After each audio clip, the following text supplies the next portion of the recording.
Tras 2 semanas en el hospital, volví a casa, frágil y esperando consuelo.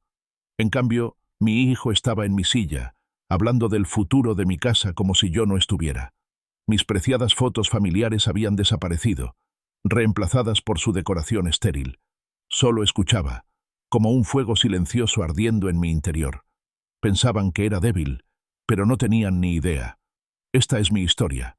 Dale a me gusta, comparte y cuéntame desde dónde me escuchas. El tintineo metálico de las llaves en la cerradura me resultaba extraño en la mano temblorosa. 2 semanas. 2 semanas que había pasado recorriendo los estériles y blancos pasillos de St. Jude, mi cuerpo convertido en un campo de batalla contra una enfermedad que me había dejado reducida a un susurro de mi antiguo yo. Ahora, de pie en mi propio porche, el familiar aroma a roble viejo y tierra húmeda debería haber sido un bálsamo. En cambio, el clic del pestillo resonó con una ominosa finalidad, no de regreso a casa, sino de una intrusión. Mis piernas, todavía elásticas e inseguras, me llevaron al otro lado del umbral, pero la casa no me ofreció ningún abrazo. Estaba silencioso, demasiado silencioso, salvo por un zumbido sordo proveniente de la sala de estar, que no era el televisor. Se me cortó la respiración. Allí, en mi sillón favorito, el que mi difunta esposa Lillian me había regalado para mi 60º cumpleaños, estaba sentado Owen, mi hijo. Su rostro, iluminado por el frío resplandor azul de la pantalla de una portátil, carecía por completo de reconocimiento y calidez.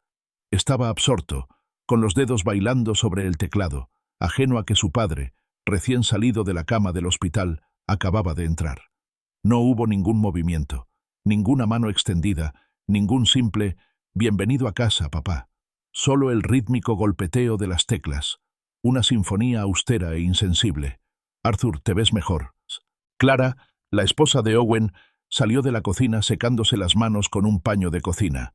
Su sonrisa, tenue y forzada, no llegaba a sus ojos. Se movía con una extraña seguridad, un aire de propiedad que me parecía fuera de lugar. Miré la sala de estar y un escalofrío me recorrió los huesos, más frío que cualquier corriente de aire. La repisa de la chimenea, antes un caótico y querido expositor de fotografías enmarcadas, Lillian y yo en nuestra luna de miel, Owen de niño con dientes separados, vacaciones familiares, ahora estaba completamente vacía.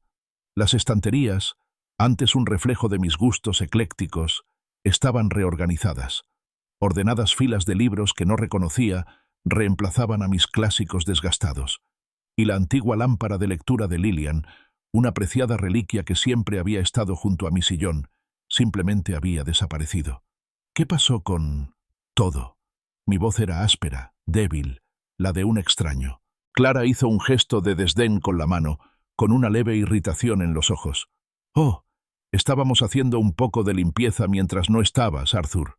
Ya sabes, ordenando, poniendo las cosas un poco más organizadas». Sus palabras eran ligeras y etéreas, pero el subtexto me pesaba en el pecho. Estábamos haciendo de esta casa nuestra. Owen finalmente levantó la vista, con expresión indescifrable mientras cerraba su portátil con un golpe seco. «Papá», empezó con un tono tranquilo, casi paternal, «tenemos que hablar del futuro de esta casa». Las palabras quedaron suspendidas en el aire, pesadas y cargadas, como si mi propio futuro, mi mera presencia, no formara parte de la ecuación. Era una afirmación, no una pregunta, una declaración de intenciones más que una invitación a hablar. Se me hizo un nudo en el estómago. La casa, mi hogar durante más de 40 años, el lugar donde Lillian y yo habíamos construido una vida y criado una familia, se convirtió de repente en un tema de conversación del que parecía estar excluido. Una premonición, fría y aguda, me impulsó a revisar el garaje. Pasé junto a ellos, con pasos lentos pero decididos, empujando la pesada puerta que conducía a mi taller. El familiar olor a serrín y aceite había desaparecido, reemplazado por un tenue olor a cartón y aire viciado. Y allí estaban, apilados cuidadosamente contra la pared, un monumento a mi borrado. Mi vida, categorizada y contenida, caja tras caja, cada una un testimonio de su eficiencia, de su metódico desmembramiento de mi existencia entre estas paredes. Artículos de Arthur, Almacenamiento, decían las etiquetas, austeras e impersonales, escritas con la pulcra letra de Clara. Me temblaba la mano al tocar uno, luego otro. Mis viejos aparejos de pesca, el costurero de Lillian, los álbumes llenos de fotos de nuestros viajes, mi colección de vinilos antiguos. Todo guardado, relegado al trastero. Una oleada de mareo me invadió, no por mi persistente enfermedad, sino por una profunda sensación de violación. Al girarme, Owen me bloqueaba el paso. Su alta figura se imponía en la tenue luz del garaje. «Mira, papá», dijo, bajando la voz a un tono bajo y persuasivo. «Con tu salud y tu edad actual, creemos que un arreglo diferente sería lo mejor, para la tranquilidad de todos». Sus ojos, por lo general tan parecidos a los de Lillian, no reflejaban calidez, solo un brillo frío y calculador. No estaba sugiriendo, estaba dictando. «Esta es mi casa, hijo», logré decir con la voz más fuerte de lo esperado, aunque vaciló un poco al final. Parecía una súplica desesperada, no una afirmación. Owen simplemente me miró, con una sonrisa cortés, casi compasiva, en sus labios, pero su mirada permaneció inflexible. Derrotado, me di la vuelta y subí las escaleras. Cada escalón era un testimonio de mi debilidad física y mi creciente fatiga emocional. Podía oír sus voces abajo, un murmullo sordo de conspiración, acentuado por el ocasional tono elevado de Owen, trazando planes, asignando espacios, decidiendo futuros. Mi futuro, sin mí. El sonido era un dolor sordo en el pecho, más profundo que cualquier dolor de mi cuerpo en recuperación. Cerré la puerta de mi habitación con suavidad, apoyándome en ella como para contener la realidad que me invadía. La soledad que me invadió fue más profunda y fría que cualquier otra que hubiera sentido en los confines estériles y aislados del hospital. Allí estaba enferma, pero me cuidaban. Aquí, en mi propia casa, era una extraña, una molestia. Más tarde, cuando la casa se sumió en un silencio engañoso, oí los pasos de Owen pasar junto a mi puerta. Ni un golpe, ni un buenas noches, papá. Solo el suave clic de la puerta de su habitación al cerrarse. Me aisló, confirmando mi aislamiento, un silencioso y escalofriante «buenas noches» para un desconocido. Acostada en la cama, mirando el techo familiar que ahora me resultaba extraño, me di cuenta de que mi proceso de sanación apenas comenzaba. Más allá de la recuperación física, algo fundamental se había roto. La confianza, el vínculo familiar, la esencia misma del hogar. Y la lucha, supe instintivamente, apenas comenzaba. El reloj digital de la mesita de noche marcaba las 7:30 am, unas duras e implacables. Desperté, no con el suave abrazo de la mañana, sino con un puño de hierro apretándome el pecho. Un dolor aplastante, como un vicio, me agarró, robándome el aliento, desterrando al instante los últimos vestigios de sueño. Mi boca era un desierto, reseca y seca, y una ola vertiginosa amenazaba con arrastrarme de vuelta al abismo. Este no era el dolor habitual de un cuerpo envejecido, era un asalto visceral y aterrador. Un terror gélido me recorrió el cuerpo. Las palabras de la doctora Eleanor Vance, pronunciadas con su habitual seriedad justo antes de que me dieran de alta, resonaron en la repentina y aterradora claridad de mi mente. Cualquier dolor en el pecho, dificultad para respirar, dolor irradiado al brazo o mareo intenso. Arthur, no lo dudes. Llama a una ambulancia inmediatamente. Estos síntomas no se pueden ignorar. Y allí estaban todos. Una aterradora lista de verificación desplegándose en mi propio cuerpo debilitado. Necesitaba ayuda. Necesitaba una ambulancia. El pánico, frío y agudo, atravesó la niebla de dolor. Mi teléfono. Estaba al otro lado de la habitación, sobre la cómoda junto a la ventana, como una luz inalcanzable. Intenté levantarme, pero sentía las extremidades pesadas como plomo, inertes, traicionándome en mi momento más vulnerable. Cada respiración era un jadeo superficial y doloroso. «¡Ambulancia!», grité con voz áspera, apenas un susurro, ahogado por el repentino y extraño silencio de la habitación. Luego, más fuerte, con la voz ronca y desesperada: «Owen, Owen, ayúdame». Mis súplicas eran débiles, ahogadas por los sonidos cotidianos de una mañana que cobraba vida abajo. El tintineo de los cubiertos, el suave murmullo de las conversaciones, la risa suave y tintineante de Clara. Una mañana normal, completamente desincronizada con los gritos silenciosos de mi cuerpo. Logré pasar las piernas por encima de la cama, buscando el suelo con los pies a tientas. El corto trayecto hasta la cómoda bien podría haber sido una maratón. Cada movimiento me provocaba un dolor punzante en el pecho. A mitad de camino, mi visión empezó a nublarse. La habitación se inclinaba precariamente. Un dolor agudo y agonizante me recorrió el brazo izquierdo, una cruel confirmación de la advertencia del doctor Vance. Me fallaron las rodillas. Me desplomé, no con un golpe sordo, sino con un deslizamiento cansado y doloroso sobre el suelo alfombrado. «¡Owen!», grité, poniendo todas mis fuerzas en esa única y desesperada sílaba. Mi voz, aunque débil, finalmente atravesó la apariencia de normalidad doméstica. Un momento después, su voz, molestamente pausada, se oyó por las escaleras. «¿Qué pasa, papá?». No había urgencia ni preocupación, solo una leve molestia, como si simplemente hubiera interrumpido su desayuno. «Me siento fatal», jadeé, agarrándome el pecho. El dolor era un tormento implacable.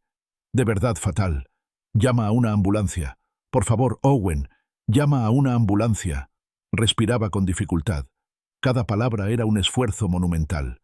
Los pasos en la escalera eran pausados, mesurados. Owen apareció en la puerta, recortado contra la luz más intensa del pasillo. Se quedó allí un buen rato, observando mi evidente angustia con una calma inquietante. Sus ojos, habitualmente tan expresivos, eran inexpresivos, carentes de toda emoción genuina. Me vio, despatarrado en el suelo, agarrándome el pecho, sin duda pálido, y con dificultad para respirar, pero no hubo ni un atisbo de alarma, ni corrió a mi lado, solo esa mirada desconcertantemente plácida. Entonces, para mi total sorpresa, pasó junto a mí. No se agachó, no me ofreció la mano, ni siquiera respondió a mi súplica directamente. Se acercó al tocador, cogió mi teléfono, el mismo dispositivo que tanto me había costado alcanzar, y se lo metió en el bolsillo. Se me heló la sangre. Un nuevo miedo se mezcló con la agonía física. Se giró, dándome la espalda por un momento, y luego me miró de nuevo con una expresión completamente distante. «No, papá, no llamaré». Su voz era baja, uniforme, una declaración escalofriante. Hizo una pausa y añadió, con un aire empalagosamente despreocupado, «Quizás sea lo mejor». Las palabras me impactaron más fuerte que cualquier golpe físico. Fueron una traición tan profunda, tan impensable, que por un instante, el dolor en el pecho remitió, reemplazado por una agonía emocional abrasadora. Mi propio hijo, deseando mi muerte. Luego procedió, con esa misma voz tranquila y fría, a explicar su motivo, como si detallara una transacción comercial. «Sabes, esta casa, papá, vale al menos $300.000. Clara y yo tenemos planes, grandes planes, y, francamente, esos planes no incluyen a un inválido». Pronunció la palabra inválido con una mueca de desprecio, un desprecio desdeñoso que me despojó de toda dignidad. Intenté levantarme, impulsarme, impulsado por una oleada de ira desesperada, pero mi cuerpo me falló. Mis fuerzas, ya agotadas, se agotaron por completo. Me desplomé de nuevo, con un gemido escapando de mis labios. Owen me observó, impasible, mientras forcejeaba. «Eres una carga, papá», dijo, con una voz desprovista de calidez, de cualquier rastro de afecto filial. Luego, con una determinación escalofriante, se giró y se dirigió hacia la puerta. La última imagen que tuve fue la de su espalda alejándose, una silueta recortada contra la brillante luz de la mañana en el pasillo. La puerta se cerró con un suave clic. Un instante después, el inconfundible sonido metálico de una cerradura al cerrarse resonó en la habitación. Me había encerrado, atrapada, sola, y con un dolor agonizante. Desde abajo, volví a oír sus voces, ya no susurradas, sino claras y satisfechas. El murmullo sordo de Owen, luego la risa alegre y despreocupada de Clara. Un sonido que, en ese momento, me pareció una cruel burla de mi sufrimiento. Mi pecho se encogió aún más. El dolor era un fuego abrasador, pero debajo, una fría y dura brasa de furia comenzó a brillar. Derrumbado contra la fría e inflexible madera de la puerta cerrada, la agonía en mi pecho ahora rivalizaba, quizás incluso la superaba, con el peso aplastante de la traición de Owen. ¿Cómo podía el niño que, a los 5 años, había llorado desconsoladamente por un papá piernas largas atrapado en una telaraña, abandonar ahora con tanta indiferencia a su propio padre para que muriera? La imagen de su pequeño rostro surcado de lágrimas, lleno de empatía por una criatura diminuta, ardía en mi mente, un marcado contraste con la mirada vacía e inexpresiva que me había dirigido hacía apenas unos momentos. Las advertencias de la doctora Eleanor Vance, antes una advertencia, ahora resonaban con una claridad escalofriante, una sentencia de muerte que confirmaba las atroces intenciones de Owen. Cualquier dolor en el pecho, dificultad para respirar, dolor irradiado al brazo. Prácticamente había escrito mi obituario, y Owen, mi propia sangre, contribuía activamente a su finalización.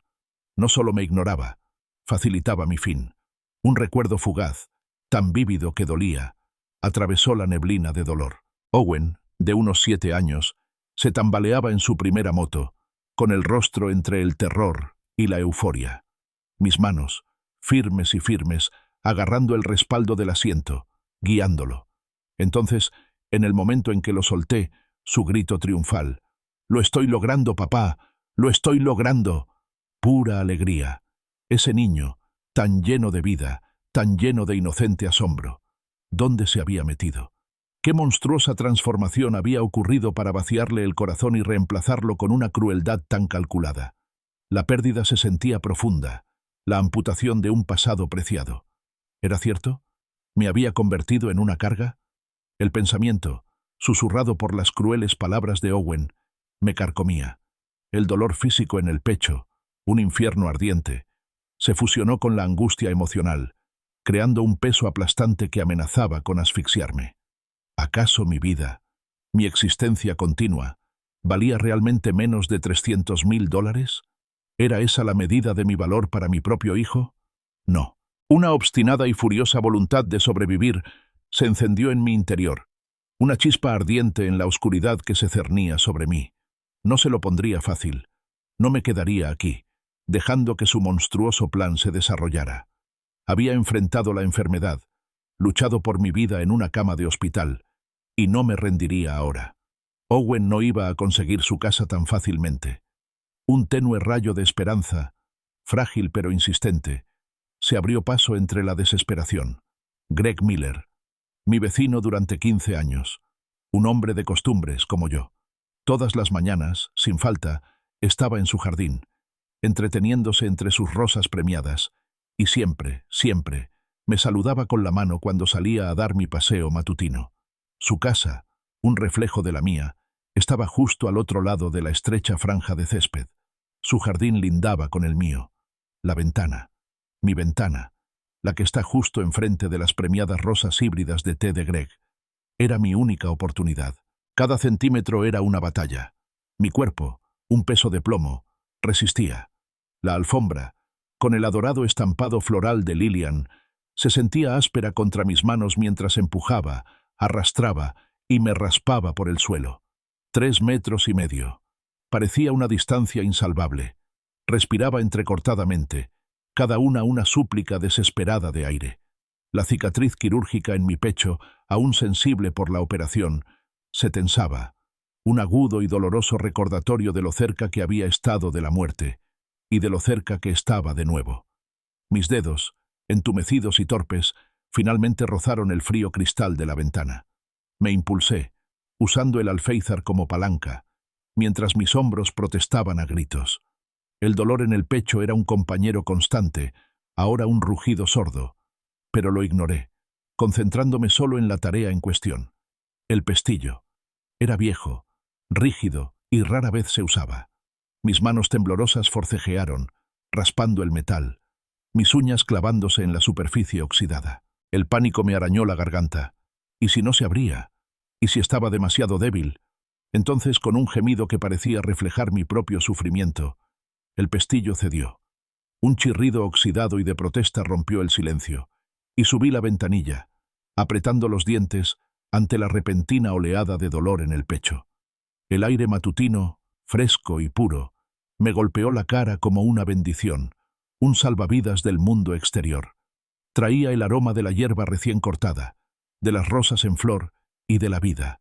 Lo inhalé con desesperación, una inhalación ávida que despejó parcialmente la niebla de mi mente. Y allí estaba, Greg, arrodillado entre sus rosas, tal como lo había imaginado, de espaldas a mí, podando una flor roja particularmente vibrante. «Greg». Mi voz era un graznido áspero y estrangulado, dañada por la reciente intubación, áspera por el pánico y la falta de uso. «¡Ayúdame!». Levantó la cabeza de golpe, con movimientos lentos, como si no hubiera captado bien el sonido. Se giró. Su rostro familiar se arrugó de confusión, luego de alarma. Sus ojos, amables y azules, se encontraron con los míos.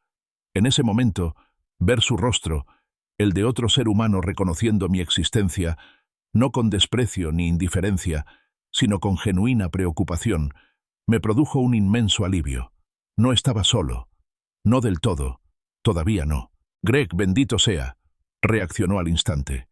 La pequeña paleta que sostenía cayó al suelo, olvidada entre sus rosas premiadas. Se enderezó, con el ceño fruncido por la preocupación y los ojos muy abiertos. «Arthur, ¿qué ha pasado?», gritó, con una voz cargada de genuina alarma, un marcado contraste con la indiferencia anterior de Owen. «Llama a una ambulancia ahora mismo, Greg», jadeé, aferrándome al marco de la ventana. El esfuerzo de abrirla y gritar me provocó nuevas oleadas de dolor en el pecho. Me siento fatal, de verdad fatal. Incluso en mi agonía, incluso después de la horrible traición de Owen, el instinto paternal de proteger a mi hijo. Y a mi hijo se apoderó de mí. «Estoy encerrado», añadí con voz ronca. «La puerta se ha atascado. No abre». Una mentira débil, pero que evitó a Owen, por ahora, el escrutinio público inmediato. Lo último que quería era que Greg, o cualquiera, pensara mal de mi hijo, a pesar de todo. Era un reflejo, un intento desesperado por mantener una fachada de normalidad para una familia, que era todo lo contrario. Greg no cuestionó mi superficial explicación. Simplemente asintió, con el rostro sombrío, y sin decir nada más, corrió hacia su casa, con movimientos rápidos y decididos. Lo vi desaparecer, con una oleada de esperanza desesperada luchando contra el dolor. Iba a llamar, iba a conseguirme ayuda. Inclinándome más hacia la ventana, agarrado al alféizar, seguí sus movimientos. Lo vi a través de la ventana de su cocina, iluminado por el cálido resplandor de las luces interiores, con el teléfono pegado a la oreja. Sus labios se movían rápido, con atención, e incluso desde esa distancia podía percibir la urgencia en su postura. Estaba hablando con los servicios de emergencia. Saberlo fue un bálsamo, un salvavidas para un hombre que se ahogaba. Una hora que me habían dejado morir, una hora de dolor y terror agonizantes. Ahora, por fin, llegaba la ayuda. Pero con el alivio llegó un nuevo y escalofriante miedo. Owen, ¿qué haría cuando llegaran los paramédicos? ¿Fingiría ignorancia? ¿Fingiría preocupación? ¿Intentaría obstruirlos? ¿Fingiría que todo estaba bien? ¿Que yo solo estaba siendo dramática? Pensarlo me provocó otro escalofrío de terror. Era capaz de cualquier cosa, ahora lo sabía. «Ya vienen», resonó la voz de Greg desde la puerta trasera, devolviéndome al presente. Gritaba desde el otro lado del césped. Su voz se oía con claridad en el aire fresco de la mañana. «La ambulancia debería llegar en 10 minutos». 10 minutos. 10 minutos de supervivencia. El dolor seguía siendo un compañero incansable, pero saber que la ayuda era inminente, que se había puesto un cronómetro, me infundió una frágil determinación. Podía aguantar 10 minutos más. Observé cómo Greg, un buen vecino, se movía de la puerta trasera a la delantera de su propiedad, probablemente para guiar a los paramédicos cuando llegaran, para asegurarse de que no hubiera confusión ni retrasos. Era un centinela, un ángel guardián, y por primera vez, en lo que parecía una eternidad, no me sentí completamente sola. Mi mirada estaba fija en la figura de Greg que se alejaba cuando lo oí. Pasos pesados y pausados, subiendo las escaleras, hacia mi habitación.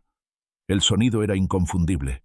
Cada golpe sordo era un martillazo contra mi frágil esperanza. Owen. Debió haber oído a Greg gritar. Debió de darse cuenta de que su plan estaba a punto de verse frustrado. Los pasos se detuvieron frente a mi puerta. El silencio que siguió estaba cargado de amenaza, tenso y tenso, anticipando la inevitable tormenta. El corazón me latía con fuerza contra las costillas, no solo de dolor, sino de un miedo primigenio. Me preparé, aferrándome con más fuerza al marco de la ventana. Sabía lo que se avecinaba. La furia, la rabia desatada de un hombre cuyo plan monstruoso, cuidadosamente urdido, estaba a punto de desmoronarse. Entonces, con un estruendo explosivo que sacudió los cimientos de la casa, la puerta se abrió de golpe. Se estrelló contra la pared con un golpe sordo, astillando la madera y desgarrando el yeso. La fuerza me hizo estremecer, convulsionando mi cuerpo con una nueva oleada de agonía. Owen estaba allí, enmarcado por las fauces abiertas de la puerta en ruinas. Su rostro, habitualmente tan sereno, tan cuidadosamente neutral, era ahora una máscara de furia pura y sin adulterar. Sus ojos brillaban con una luz aterradora y venenosa, la mandíbula apretada, los músculos abultados. Parecía menos mi hijo y más un depredador, acorralado y peligroso. La tenue apariencia de civilidad, de indiferencia calculada, se había desvanecido, revelando al verdadero monstruo que se escondía bajo sus pies. La lucha, me di cuenta con una certeza escalofriante, acababa de pasar de una lucha interna silenciosa a una confrontación brutal y física. Si esta historia te atrapa tanto como a mí, dale a me gusta, compártela y suscríbete para estar al tanto de lo que sucede a continuación. No te vas a creer cómo se desarrolla. La puerta que explotó hacia adentro fue solo el preludio. Owen, con el rostro desencajado de furia pura y desenfrenada, se abalanzó por la habitación con una rapidez aterradora. Sus manos, sorprendentemente fuertes, me sujetaron por los hombros, sacudiéndome con fuerza. La fuerza me provocó una punzada de dolor intenso en el pecho, y grité. «¿Qué hiciste, viejo idiota?», gruñó, con una voz grave y gutural que nunca antes había oído. La apariencia pulida y profesional que solía mantener se había desvanecido, revelando una crueldad que me heló la sangre. Me apoyé contra el marco de la ventana, intentando distanciarme, con el corazón latiéndome como un pájaro atrapado en las costillas. «Suéltame», supliqué con voz débil. «Necesito ayuda, Owen. Estoy muy enfermo». Su agarre se hizo más fuerte, sus dedos presionando con precisión la herida quirúrgica aún sensible en mi pecho. Una agonía aguda y cegadora estalló, y jadeé, con la respiración entrecortada. Me estaba lastimando deliberadamente. «Si le cuentas esto a alguien», susurró, con la cara a centímetros de la mía, su aliento caliente y un ligero olor a café. «Te juro por Dios que te haré la vida imposible. ¿Me entiendes?». La amenaza en su voz era escalofriante, pero bajo la rabia detecté un temblor, un atisbo de pánico. Tenía miedo, miedo de las consecuencias de sus actos. Entonces, su ira estalló, alimentada por algo más profundo, algo que claramente había reprimido durante años. «¿Sabes lo que se siente?», exclamó, sacudiéndome de nuevo. «¿Sabes lo que se siente verte aferrarte a la vida, papá? Año tras año. Mientras Clara y yo sobrevivimos, esperando lo que nos corresponde por derecho, soy tu hijo. He esperado demasiado mi herencia». Las palabras fueron un torrente, una amarga confesión de codicia y resentimiento que me arrebató cualquier resto de ilusión de su afecto. Entonces me empujó, un empujón violento que me hizo caer de bruces sobre la cama.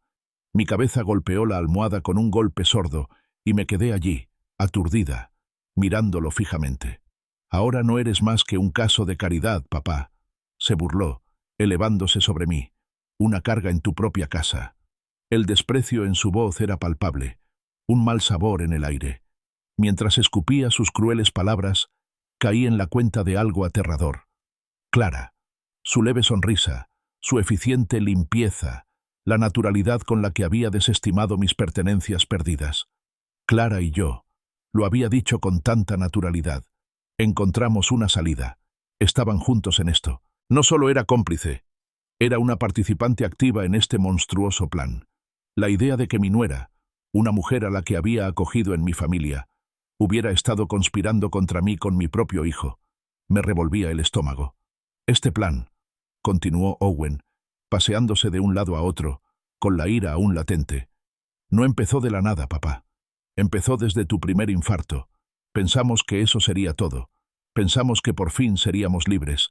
Pero no, sigues regresando, como una carga en el cuello. Habló de mi vida, de mi salud, de mi propia existencia, como una molestia, una carga, una maldición. Un destello de ira desafiante, agudo y ardiente, atravesó mi miedo y mi dolor. Podría cambiar mi testamento, Owen, dije con voz áspera, débil pero firme, mirándolo directamente a los ojos. Podría dejarlo todo a la caridad, hasta el último centavo. Su rostro, ya enrojecido por la furia, se oscureció hasta adquirir un peligroso tono púrpura. Dejó de caminar, con los ojos abiertos de par en par, llenos de incredulidad, y luego una nueva y aterradora rabia. La idea, tan simple pero tan devastadora para su avaricia, lo sorprendió por completo. Por un instante, se quedó sin palabras, con la boca abriéndose y cerrándose como un pez fuera del agua. Entonces, débil al principio, pero cada vez más fuerte, rompiendo el tenso silencio, llegó el aullido de las sirenas. Lejano, pero innegable. El sonido transformó la furia de Owen en pánico puro y desesperado. Su mirada se dirigió a la ventana, luego a mí, palideciendo. «¿A quién llamaste?», preguntó con la voz quebrada, desvaneciéndose toda su bravuconería anterior. «¿Quién fue? Viejo mentiroso, dijiste que te morías». La acusación era absurda, monstruosamente injusta, pero me la lanzó con la convicción de un loco. Sin embargo, su mente estaba claramente acelerada, calculando rápidamente, adaptándose. El pánico fue rápidamente reemplazado por una fría y calculadora determinación. Se inclinó de nuevo, bajando la voz hasta convertirse en un áspero susurro. «De acuerdo. Escúchame con atención. Cuando lleguen les dirás que tuviste un ataque de pánico. Estabas confundido, abrumado. Eso es todo, nada más. ¿Entiendes?» Su mirada era intensa, firme, absolutamente amenazante. «Y si se te ocurre mencionar algo más», añadió con voz gélida, «recuerda esto. Yo controlo tus medicamentos, yo controlo tus comidas, y yo controlo a quién ves y cuándo. Estás en mi casa, viejo, y esa puerta», señaló vagamente el marco astillado, «nunca estuvo cerrada con llave. En realidad no, solo atascada». Una sonrisa gélida, sin humor, curvó sus labios. La implicación era clara. Mi vida, o lo que quedaba de ella, estaba completamente en sus manos. Él era mi carcelero, mi guardián, y mi hijo. El aullido de las sirenas de la ambulancia se hizo más fuerte, atravesando el aire matutino, un sonido que, momentos antes, había significado esperanza, y ahora traía una aterradora mezcla de alivio y temor. Observé desde mi ventana cómo el brillante vehículo rojo y blanco se detenía junto a la acera, seguido de cerca por una patrulla de policía. Aparecieron 2 paramédicos y 2 policías, con sus uniformes impecables y con aires de autoridad. Owen, siempre camaleónico, se desvaneció de la casa, una transformación instantánea. La rabia que había deformado su rostro, hacía apenas unos minutos, había desaparecido por completo, reemplazada por una expresión de leve preocupación, una fachada cuidadosamente construida del hijo preocupado, pero en definitiva tranquilo. Se movió con soltura para interceptar a la primera paramédica, una mujer alta y sensata, de mirada amable pero penetrante, cuya placa la identificaba como la sargento Olivia Hayes. «Debe haber algún error», empezó Owen, con voz suave y tranquilizadora, un marcado contraste con sus gruñidos anteriores. Señaló con indiferencia la casa. «Todos aquí están perfectamente sanos. Mi padre, Arthur, solo, ha estado un poco confundido desde su cirugía, imaginando cosas. Emergencias, ya sabes». Ofreció una sonrisa practicada y arrepentida, una actuación diseñada para desviar la atención y desestimar. Pero no iba a dejarlo. No ahora. No después de todo. Asomada a la ventana, reuniendo todas mis fuerzas, grité: «Estoy aquí. Ayúdenme. Sí, y estoy encerrada en mi habitación. No puedo salir». Mi voz era ronca, áspera, pero llena de una urgencia desesperada que atravesaba las mentiras de Owen. La sargento Hayes levantó la cabeza de golpe, y sus ojos me encontraron de inmediato en la ventana del segundo piso. Su mirada era aguda, evaluadora, y por primera vez desde que comenzó mi terrible experiencia, me sentí realmente observado. Su atención estaba completamente centrada en mí, no en el engañoso encanto de Owen. «Señor», gritó con voz clara y firme, «¿tiene dolor en el pecho?» Owen, sintiendo que su narrativa se desvanecía, se adelantó rápidamente de nuevo, intentando bloquear su vista. «Se confunde con la manija de la puerta, sargento», intervino, con una risa forzada escapando de sus labios. «No es nada. Subiré y lo ayudaré». Se dirigió a la puerta principal, con la clara intención de llegar a mí primero, de controlar la situación antes de que pudiera decir nada más. Pero era demasiado tarde. Una segunda voz, grave y autoritaria, cortó el aire. El oficial Ben Carter, un hombre corpulento de mirada fija, dio un paso al frente. «Señor», se dirigió a Owen con voz despreocupada, «abra la puerta inmediatamente». No era una petición, era una orden. La sargento Hayes añadió con una voz escalofriantemente firme, «Si nos impide acceder a un paciente, señor, pediremos refuerzos policiales. Es una emergencia». Observé el rostro de Owen desde la ventana. Era un caleidoscopio de emociones a toda velocidad. Cálculo, mientras sopesaba sus opciones. Desesperación, al ver cómo su plan, cuidadosamente urdido, se desmoronaba. Furia pura, dirigida hacia mí por frustrarlo. Y, finalmente, una resignación amarga y a regañadientes. El poder había cambiado. Ya no tenía el control. Las siguientes palabras del sargento Hayes lo golpearon como un puñetazo. «Esto podría considerarse maltrato a una persona mayor, señor». Owen se estremeció visiblemente. Su compostura, cuidadosamente construida, finalmente se desmoronó. La implicación de esa frase, las ramificaciones legales, quedaron claramente grabadas, mucho más efectivamente que cualquier apelación moral. El oficial Carter, sin dudarlo, sacó su radio. «Despacho, aquí el oficial Carter. Solicito unidades adicionales al 142 de Elm Street. Posible situación de maltrato a personas mayores». El crepitar de la radio, el tono oficial, selló el destino de Owen. Su parálisis se rompió. Las llaves, que debieron haber estado en su mano todo el tiempo, tintinearon con fuerza mientras corría hacia la puerta principal. «¡No, no!», prácticamente gritó, con la voz ya no suave, sino desgarrada por el pánico. «No es necesario. Voy a abrir. Todo está bien». Desde mi posición privilegiada, oí el traqueteo frenético de la cerradura. Luego el sonido inconfundible de la puerta al abrirse. Un momento después, sus pasos, pesados y lentos, con una derrota reticente, comenzaron a subir las escaleras. Venía, para dejarlos entrar. Oí que alguien forcejeaba en la puerta de mi habitación, el clic inconfundible de la cerradura, y luego la puerta se abrió. Owen estaba allí, una figura patética, intentando desesperadamente recuperar su máscara de preocupación, pero su mirada, penetrante y temerosa, lo delataba. Detrás de él, el sargento Hayes y el oficial Carter aparecieron en la puerta, con expresiones profesionales, pero con la mirada fija en mí. Mi calvario no había terminado, pero había ganado una batalla crucial.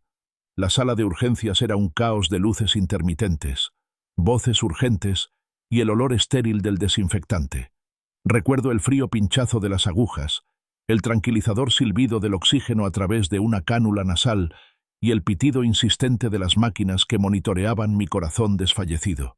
Me pusieron una vía intravenosa, y su líquido fresco fue un alivio que se filtró lentamente por mis venas. Rostros entraban y salían de mi visión borrosa. Paramédicos, médicos, enfermeras, todos moviéndose con una intensidad concentrada. Durante todo esto, un pensamiento giraba implacablemente en la niebla de mi dolor y la medicación. Mi propio hijo intentó matarme. La doctora Eleanor Vance, con su amable rostro desgarrado por la preocupación, estuvo junto a mi cama unas horas después, una vez estabilizado. Su voz era suave pero firme. «Arthur», dijo, mirándome a los ojos con profunda sinceridad, «tu estado era crítico. Estuviste a punto de no sobrevivir». Las palabras no pronunciadas quedaron suspendidas en el aire, escalofriantemente explícitas. Ella lo sabía. Hizo una pausa y luego continuó con un tono cauteloso, casi vacilante. Los paramédicos mencionaron algunas circunstancias inusuales. Una puerta cerrada, y familiares impidiendo el acceso. Su mirada era inquisitiva, intentando evaluar mi reacción. Me estaba dando una oportunidad para decir la verdad, pero no estaba lista. Todavía no. No tenía ningún plan, ninguna estrategia. Dejar escapar la verdad, revelar la monstruosa traición, sería destrozar lo poco que quedaba de la reputación de mi familia y quizás, más importante, alertar a Owen de mis intenciones.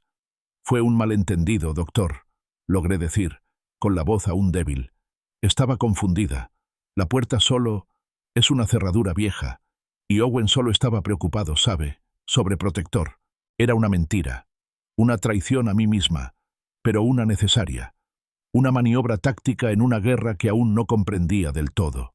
Permanecí en el hospital 2 días, oficialmente en observación y recuperación, pero extraoficialmente, para mí, fue un período de intenso y doloroso procesamiento. La traición calculada de Owen se repetía en mi mente como una película horrorosa. Reexaminé cada interacción, cada comentario casual, cada mirada despectiva, de meses, incluso años atrás. Sus acciones, comprendí con una claridad repugnante, no fueron un ataque repentino de ira o frustración. Fue premeditado, frío y completamente depravado. No había decidido abandonarme esa mañana. Había estado esperando la oportunidad.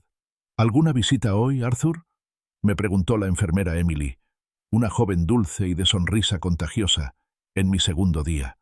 Negué con la cabeza. No, Emily, ninguna. Owen y Clara no hicieron llamadas, ni flores, ni siquiera un mensaje superficial. Su silencio fue una ensordecedora confirmación de su culpa, un testimonio escalofriante de su indiferencia. Creían haber ganado. Durante las largas y silenciosas horas de mi segunda noche, mirando el techo estéril, algo cambió en mi interior. El dolor crudo, la agonía abrasadora de la traición, comenzó a endurecerse.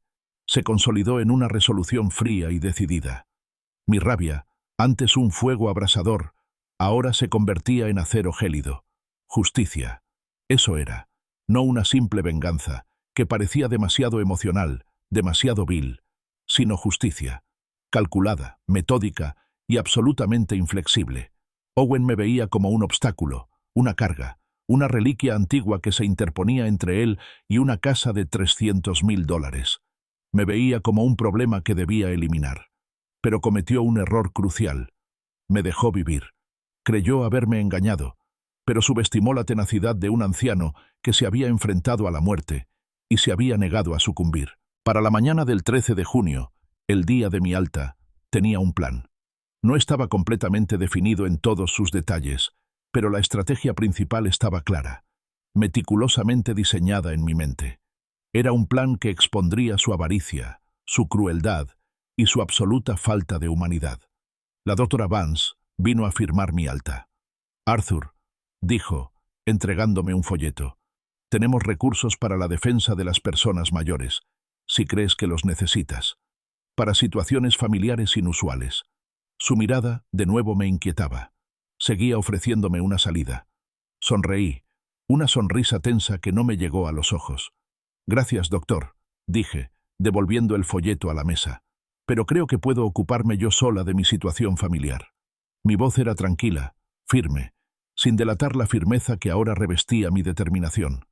Al salir del hospital, al salir al brillante sol de la mañana, el mundo parecía diferente. Mi hogar, antes un santuario, ahora se cernía en mi mente no como un lugar de consuelo, sino como la escena de un crimen.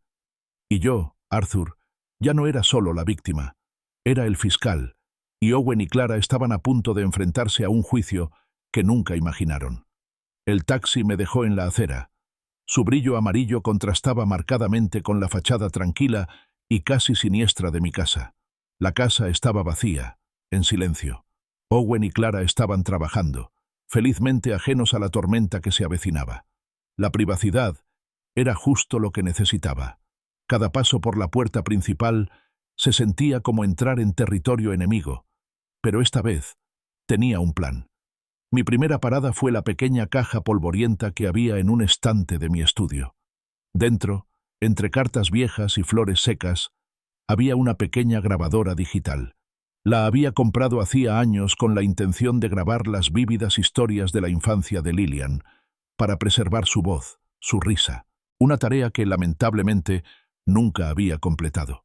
Ahora tenía un nuevo y sombrío propósito. Pasé la siguiente hora probándolo.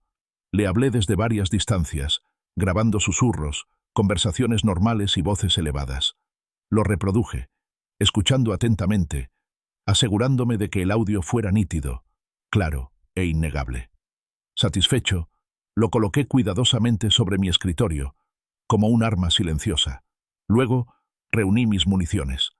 De mi maletín de hospital, saqué los registros de hospitalización cuidadosamente doblados, los papeles de alta y, lo más importante, las breves pero reveladoras notas del Dr. Vance sobre circunstancias inusuales en torno al acceso de los pacientes. No eran meras sugerencias de negligencia. Eran documentos oficiales que sentaban las bases de lo que estaba por venir. Exactamente a las 3:30 p.m., con la mano firme, llamé al departamento de policía de Arlington Heights. La operadora respondió con voz tranquila y profesional. «Policía de Arlington Heights, ¿en qué puedo ayudarle?»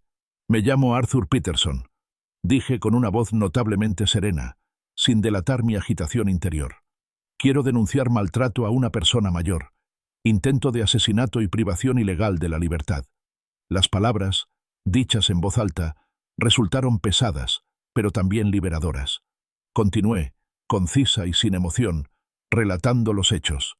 Mi hijo, Owen Peterson, me encerró en mi habitación durante una emergencia cardíaca esta mañana y se negó a llamar a un médico. Logré detener a mi vecino, quien luego llamó al 911. Omití por ahora la lesión deliberada, las burlas y las palabras insensibles, que lo oyeran por sí mismos.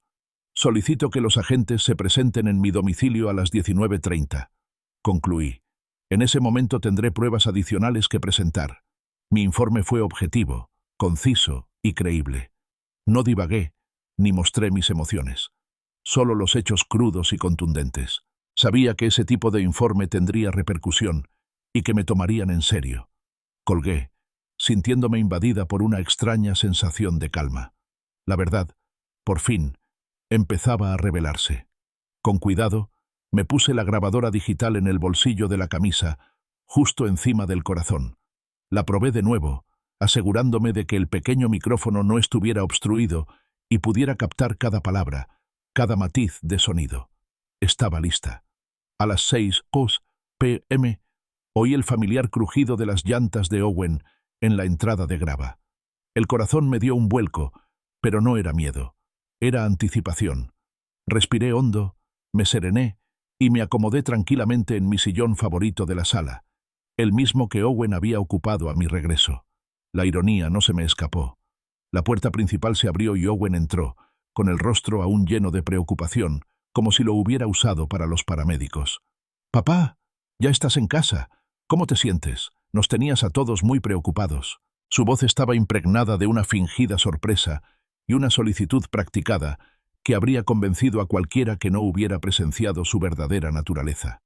Lo miré, con una leve, casi imperceptible sonrisa en los labios. «Oh, mucho mejor, hijo», respondí con voz tranquila, como en una conversación. «Mucho, mucho mejor. Es curioso cómo un roce con la muerte puede aclarar las cosas, ¿verdad?» Hice una pausa, dejando las palabras flotando en el aire. «Te hace pensar en legados y herencias, y en hijos que, bueno, simplemente ansían que sus padres mueran». Su máscara, impecable momentos antes, empezó a resquebrajarse. Un destello de alarma, rápidamente reprimido, cruzó su rostro. Apretó la mandíbula casi imperceptiblemente. «Papá, ¿de qué estás hablando?», preguntó, intentando sonar herido, pero su voz ya estaba perdiendo su tono suave. «Ambos sabemos exactamente lo que hiciste esta mañana, Owen», dije con voz firme, interrumpiendo su pretensión. Mi mirada se cruzó con la suya, firme. «La pregunta es si eres lo suficientemente hombre como para admitirlo». Abrió la boca, quizá para negar, quizá para fanfarronear, pero entonces, a través de la ventana delantera, lo vi. El inconfundible destello azul y rojo de un coche de policía entrando en mi calle. El momento era perfecto. Con un clic silencioso y satisfactorio, mi pulgar encontró el botón de la grabadora en mi bolsillo. La luz roja que indicaba que seguía grabando desapareció. Miré a Owen, quien ahora miraba fijamente el coche patrulla que se acercaba, con el rostro pálido. «Justicia, hijo», declaré con voz tranquila y triunfante. El coche de Owen entró en la entrada, seguido poco después por el de Clara. Entraron en la casa, cada uno con bolsas de la compra. Su regreso, a la monotonía, contrastaba marcadamente con la tensión acumulada en la sala. Me senté tranquilamente en mi sillón, con la pequeña grabadora digital activa y escondida en el bolsillo de mi camisa. Su luz roja parpadeaba imperceptiblemente bajo la tela. «¡Papá! ¡Ya estás en casa!», exclamó Owen, forzando una sonrisa que no llegó a sus ojos. «Saliste del hospital tan rápido. ¿Te sientes bien?». Su fingida preocupación era un velo tenue, fácilmente visible. Lo miré, con una leve, casi imperceptible sonrisa en los labios. «Esta es mi casa, hijo», dije en voz baja pero firme, ignorando deliberadamente sus preguntas sobre mi salud. «Y me siento perfectamente bien. Es increíble, de verdad, lo que sobrevivir a un intento de asesinato puede hacer por la salud de un hombre». El rostro de Owen palideció al instante y luego se puso rojo de ira. «¿Intento de asesinato? Papá, ¿de qué estás hablando? ¿Estás confundido otra vez?». Intentó sonar indignado, pero un temblor en su voz lo delató. «¿Confundido?». Me reí suavemente, con un sonido seco y sin humor. «No, Owen, estoy perfectamente lúcido, lo suficiente como para recordar cuánto vale esta casa. $300.000, ¿verdad?». Clara, que acababa de entrar a la sala desde la cocina con una bolsa de la compra, se quedó paralizada. Me miró con un destello de pánico, y luego retrocedió rápidamente hacia la cocina, como una figura fantasmal que desapareció de la confrontación. El ruido de la compra al guardarse era un nervioso toque a la creciente tensión. Volví toda mi atención a Owen. «No podías esperar, ¿verdad? Que simplemente nos hiciera un favor a todos y muriera. ¿Fue el primer infarto lo que te dio la idea, o llevas más tiempo planeando mi muerte?». Owen se quebró. Su compostura se hizo añicos por completo. «Sí», rugió, con la voz cargada de rabia y resentimiento desenfrenados. «Sí, debí dejarte morir. No eras más que un albatros, una carga. ¿Sabes lo que es vivir prisionero, esperando a que nos hagas un favor y mueras? Clara y yo tenemos planes». Su confesión, cruda y sin filtros, salió a borbotones, cada palabra una admisión condenatoria. «Pero no lo hiciste, ¿verdad?», repliqué, con la voz aún serena, interrumpiendo su arrebato. «Ni siquiera pudiste cometerlo tú mismo. Eres un cobarde, Owen.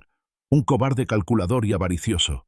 Su fachada profesional, la que usaba para el mundo, se había derrumbado por completo. Solo quedaba un resentimiento crudo y feo. «Decidí tomar lo que debería haber sido mío hace años», gritó con el rostro contraído. «Me lo merezco. Mi vida ha estado en suspenso por tu culpa». Justo entonces, a través de las cortinas transparentes, lo vi. La silueta de dos figuras que se dirigían a mi puerta. La policía. Su llegada fue impecable. Me puse de pie, lenta y deliberadamente, con la postura más erguida que en años. «Déjame decirte a quién le toca realmente, hijo», anuncié con una voz tranquila e inquebrantable. Un timbre agudo e insistente resonó por toda la casa. El timbre. El rostro de Owen, ya pálido, se desvaneció por completo, pasando de la furia al pánico absoluto. Caminé hacia la puerta con paso firme y la abrí. La sargento Olivia Hayes y el oficial Ben Carter estaban en mi porche, con expresiones serias. «Señor Peterson», saludó la sargento Hayes, mirando a Owen, que estaba paralizado en la puerta de la sala. Sin decir palabra, metí la mano en el bolsillo de la camisa, saqué la grabadora digital y pulsé un botón. Luego se la tendí. «Todo lo que necesitan está aquí», dije con voz clara. Presioné play. La voz de Owen, alta y clara, llenó la habitación, relatando de forma escalofriante sus deseos de que muriera, su resentimiento, sus planes para la casa. La grabación reproducía sus confesiones, sus ataques de ira, su total falta de remordimiento. La evidencia irrefutable, directamente de su propia boca, selló su destino. Mientras la voz grabada de Owen seguía resonando, Clara salió de la cocina, no con la compra, sino con una pequeña maleta llena en la mano. Tenía el rostro surcado por las lágrimas, pero sus ojos reflejaban una nueva determinación. «Es verdad», susurró, con una voz apenas audible, confirmando el atroz comportamiento de Owen. Me miró con una disculpa sincera en los ojos. «Lo siento mucho, Arthur». El oficial Carter dio un paso al frente, con el rostro sombrío. «Owen Peterson», declaró con voz desprovista de emoción, «está arrestado por maltrato a personas mayores, privación ilegal de la libertad y conspiración para cometer asesinato». Se movió con rapidez y expuso a Owen, quien permaneció inmóvil, completamente derrotado, con el rostro desfigurado por la sorpresa y la incredulidad. Mientras el frío acero resonaba en sus muñecas, miré al hombre que una vez fue mi hijo. «Mi hijo», dije en voz baja y con un profundo pesar. «Nunca habría intentado matarme por dinero. No sé quién eres». Clara, con la maleta en la mano, pasó junto a los agentes y me dirigió una última mirada triste antes de salir. Más tarde supe que había solicitado el divorcio al día siguiente. La avaricia que había consumido a Owen, me di cuenta, había devorado no solo su alma, sino toda su vida. 17 días después, vendieron mi casa. Los $300.000 que Owen tanto ansiaba, junto con una parte significativa de mis bienes, se distribuyeron según mi Nuevo Testamento. Cada centavo se destinó a obras de caridad, con una importante donación a la Sociedad para la Prevención del Abuso de Ancianos. Me mudé a una moderna y vibrante comunidad de vida asistida, un lugar lleno de vida y risas. Greg, mi fiel vecino, se convirtió en un visitante frecuente, y pasamos muchas tardes planeando nuestras próximas noches de póker. Había encontrado paz, dignidad y una profunda sensación de libertad. La traición casi me lo había costado todo, pero al sobrevivir, al contraatacar, me había recuperado. Yo era Arthur, y era lo suficientemente fuerte como para salvarme.